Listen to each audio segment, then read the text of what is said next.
Hello YouTube, dans cette vidéo je voulais partager avec vous quelque chose qui m'a vraiment aidé dans mon travail, la capacité assez récente d'Excel ou de Power BI d'importer des données venant d'un fichier PDF. J'ai décidé d'utiliser Excel pour cette vidéo, mais si vous utilisez Power BI, les manipulations sont exactement les mêmes. Alors voilà ce qu'il se passait. Tous les mois, on m'envoyait un document PDF avec une partie de texte, un tableau qui contenait des pièces, un total, à nouveau du texte, sincère salutation, blablabla. Tous les mois, la même lettre, la même structure, et donc en fait j'avais plus qu'à l'imprimer et la ranger dans un classeur. Croyez-moi, le rangement et moi ça fait deux. Ce qui fait que au fur et à mesure du temps, sincèrement, je n'arrivais plus à savoir quelle pièce avait été livrée quel mois. En fait, j'avais perdu les papiers. Heureusement, Excel ou Power BI m'a sauvé la vie grâce à Power Query. Donc on va voir ça ensemble, c'est pas très compliqué. Je vais même vous montrer exactement les différents cas de figure que j'ai pu utiliser. Ok, me voilà dans Excel. Je vais importer mes données. Pour ça, je vais aller dans Données, obtenir des données à partir d'un fichier. Et cette fois, ça va être à partir du PDF. Mon fichier est ici. J'ai le volet navigateur qui apparaît à l'écran. J'ai ici le nom de mon fichier. J'ai deux éléments. Table. Vous voyez ici ma table. Alors a priori, c'est presque correct. J'ai ma date ici. J'ai mes références ici. Mais par contre, au niveau de l'intitulé de colonne, Excel a pris l'intitulé de la colonne 2 et de la colonne 3. Ici, je devrais avoir prix unitaire. Par contre, ici c'est correct, quantité et montant. J'ai aussi un deuxième élément qui est en fait ma page entière. Donc moi, ce que je veux, c'est ma table. Donc je vais plutôt prendre cet élément-là. Et je vais devoir apporter une petite modification ici entre les colonnes. Je vais donc cliquer sur Transformer les données. Me voilà dans l'éditeur Power Query. Je vais commencer par renommer ma table. Je vais l'appeler septembre. Et ici, au niveau de ma colonne, je vais simplement la renommer référence. Et au niveau de ma colonne 3, prix unitaire. Alors ça a l'air d'être bon. Ici, j'ai un format date. Ici, un format texte. Nombre. Ok. Je vais simplement aller dans Fermer et charger. Fermer et charger. Voilà ma table qui a été chargée dans Excel. J'ai ici mes données et ici ma requête.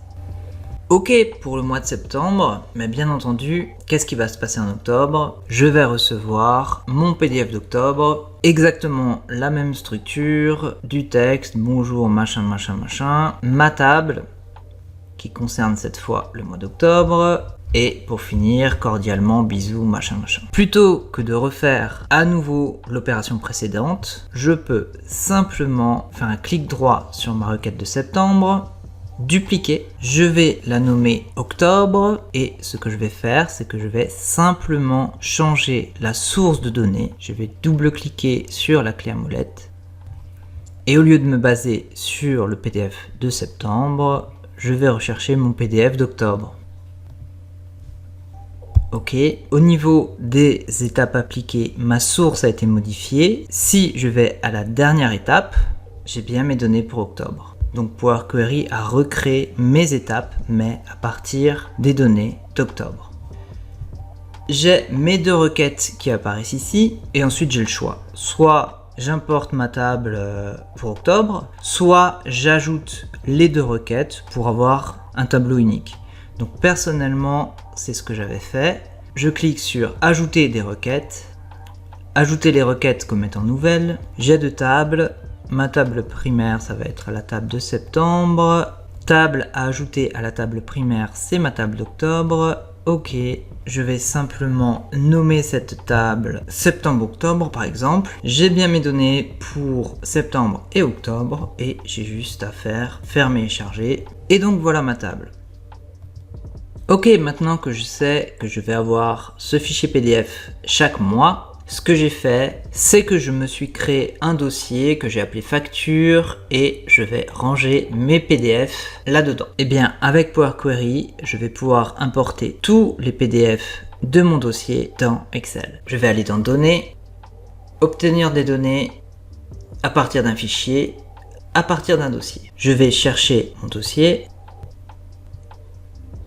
Ok, j'ai des informations sur chacun des fichiers du dossier.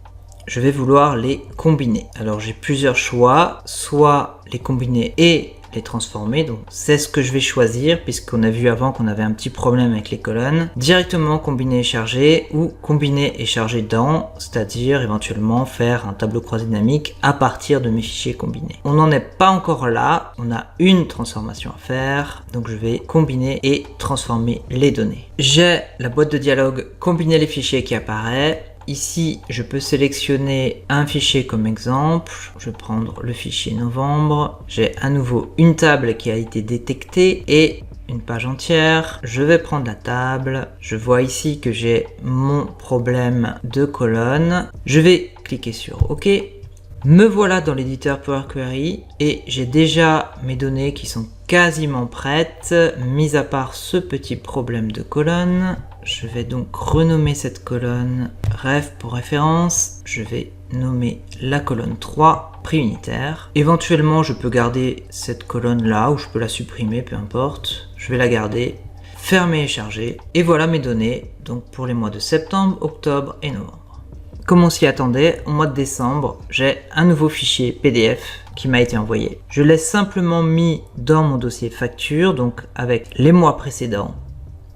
Et grâce à la magie de Power Query, j'ai simplement à cliquer sur Données, Actualiser, Actualiser tout pour avoir mes données relatives à décembre qui apparaissent.